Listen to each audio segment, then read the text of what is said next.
So today's read, they spoke about the oak, so they obviously want us to read it.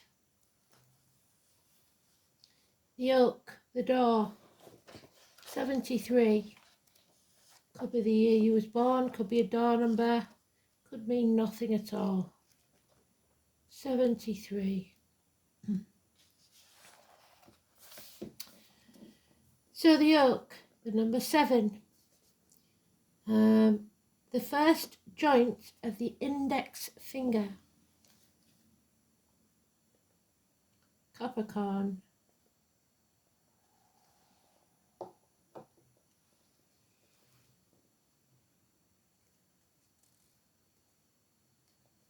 The colour black. The stone white carnelian. The bird, the wren. The one that they send all young novices out to find, because it's the hardest one to find. And you know a wren because it's a tiny little bird, smaller than a sparrow, with a sticking up tail. The goddess Euronome, Cardan, the planet Jupiter, which was mentioned, and the musical note of F. It is the crown of fire. The message is a time of strength, the tree of courage, our fiery nature, which we've got in the cards, manifesting our will. It's about strength, the highest of bushes, the most carved of craftsmanship. Flower essence oak. The goddess of oak are Euronome and Cardia. The fuel of the midsummer fire, 21st of June, is always oak. The fire of Vesta, so matches, and there's a real chance of fire because it was mentioned in the read, was fed by oak. Jo means door. It is the tree of endurance and triumph. Its roots are said to extend underground as far as its branches reach above. So as above, so below. The magical properties, sun, fire, protection, health, money, healing, potency, fertility, all that we was lacking today. And luck. Druids would not meet for rituals unless an oak was present. The word druid possibly came from Duir, D-U-I-R. Oak was sacrificed to the underworld as the life giver. In ancient days, the tree could not be cut down unless mistletoe was hanging in it. Oak is the attractor of lightning, and we spoke about the lightning. It is a sign of strength and endurance. Jo is the power needed to overcome all your tests. The power of the oak will make a heroine of the one who knows it. Jo is a gateway to inner realms, a sign that reveals the truth about past actions. This awareness gives strength and vision to one who sees beyond the horizons of time. We talked about the past. Jo is a gateway to new understanding. Be willing, if you feel ready, to court the lightning bolt, so to take a risk, by taking action now. There is a need for you to protect yourself, a need to shelter yourself if you're not quite ready, so that strengthening can take place. Draw strength and endurance from the oak. The common oak is the oak of myth and legend. It is often called the great oak, and it grows with ash beech in low-lying forest. It can reach a height of 150 feet and an age of 800 years. The oak personifies the sign of Taurus that we had in the read. I am God, who but I sets the cool head aflame with smoke. So somebody's head's on fire. I caught the lightning bolt, my feet are rooted in the earth. I am the stout guardian of that door. In this cycle of the moons turning around the earth, Amagan sings, I am a god who sets the head on fire, and we spoke about head injuries. Fire is most definitely all around us. We also spoke of mental illness. The fire of the sun has reached its peak. The night now of its shortest length. We celebrate with the fires of the midsummer celebrations. So again, 21st of June is important. Lightning even the shortest of nights. The sun's light has now reached its limits of growth. Soon the dark will begin to advance, but it will be a while before we begin to really feel that what is happening. For now, this climax of the power of fire is where we place our focus. How do we best use the gifts while it is so freely available? Since this fire, the light of the sun, is essential in maintaining your life growth, so vitamin D.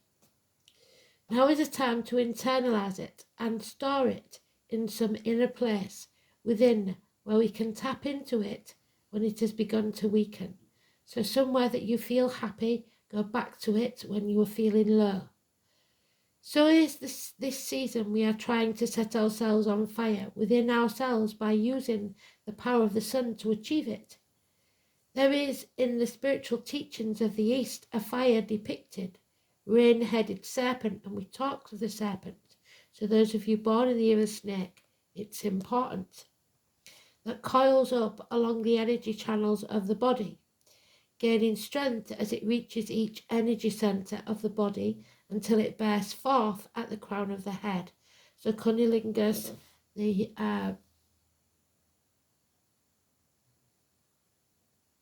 not cunnilingus, look, I've said it twice, don't be laughing, you know what I mean.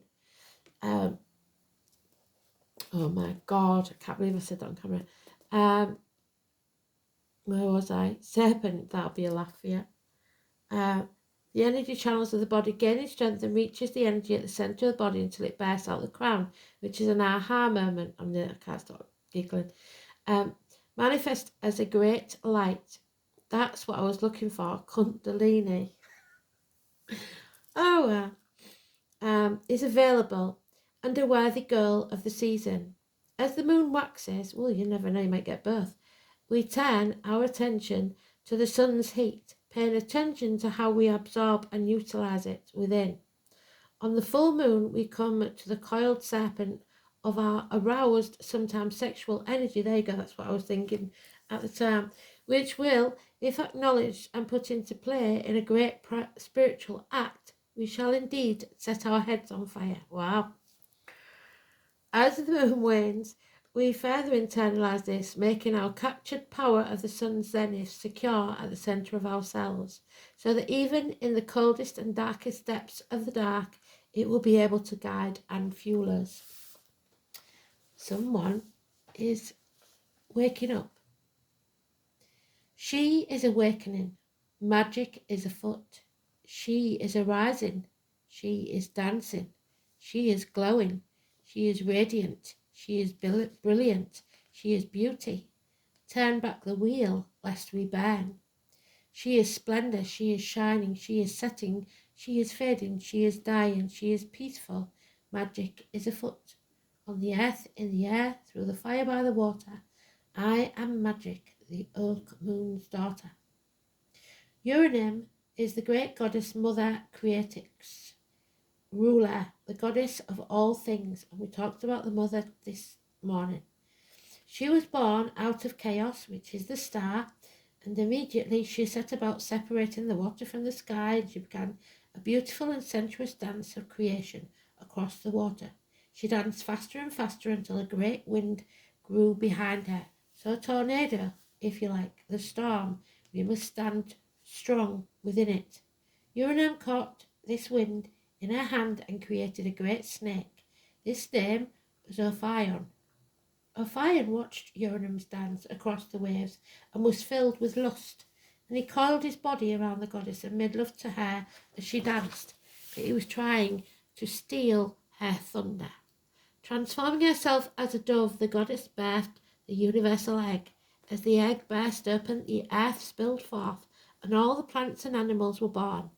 Uranim was pleased with her creation, but when she saw Ophion strutting about, boasting that it was he who was responsible for this marvellous creation, Uranim banished him from the heavens. Uranim was also the 7 planetary powers, Theia, and Hyperion were given the sun and the power of illumination. Phoebe and Atlas were given the moon and the power of enchantment. Dion and Cruz were given the planet Mars and the power of growth. Metis and Coeus were given the planet Mercury and the power of wisdom, which we talked about. Themis and Uranus were given the planet Jupiter and the power of the law. So this is the power of the law that we're talking about. Rhea and Cronus were given the planet Saturn and the power of peace. Uranus, wide wandering, refers to her as the moon travelling across the sky. She was called the exalted dove, or Iahu, by the Sumerians. From space I arose, awake in the great nothing. That is all potential. The great swelling field, the empty void of space. All that can be, all that is, my joy so complete. Being overcome with delight, my body moved in ecstatic pleasure, ripples of laughter bubbling forth. I am lost in my intensity. I dance forth, creation dividing earth and sky, dancing on the waves, birthing the north wind, creating in my joy, lost in my dance. I am all that is. When the king of all birds, we talked about the king, it's attributed as a charm. Wren teaches the gift of song and good cheer, so lift up your spirits. One begins to participate in the celebration of life. The wren symbolises wisdom and divinity. It is difficult to actually see a wren. On New Year's Day, a young apprentice druid, so 1st of January could be important, was given the task of travelling into the countryside in search of a wren. His task, actually, that of finding hidden wisdom. If he found a wren, he would take that as a sign that he would be blessed with inner knowledge in the coming year. Finding a creature small and elusive to the point of invisibility was a metaphor for finding that elusive divinity within all life. Troglodytes. Now, there used to be a bar called the Trog Bar when I was a kid. Everybody went there. The wren is one of the smallest European birds. Colouring is a rich chestnut brown, barred with dark brown above, somewhat paler below, with a less barring. The tail is characteristically narrow and carried cocked upright. Flight is low and direct on short, rounded, whirling wings. Their call is a scolding chair or sharp tick, tick, tick. The song is a musical extended series of rapid trills and clear high notes, usually ending with a flourish that is astonishingly loud. Wrens have always flitted through the undergrowth of our culture. Druids kept wrens for divination. In Celtic mythology, the wren was the oak king, but it was killed at the winter solstice, 20th of December, 23rd of December, to make way for the robin, the spirit of the new year.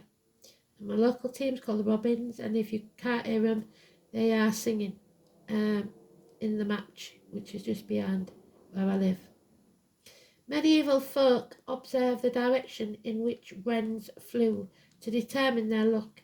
In modern times, the image of the wren may have gone from the backs of a farthing coin, so cash, but it remains popular in many designs. Even though the early beliefs and folklore have been forgotten, the wren is still a nest in our affections. A wood without wrens is a sad place.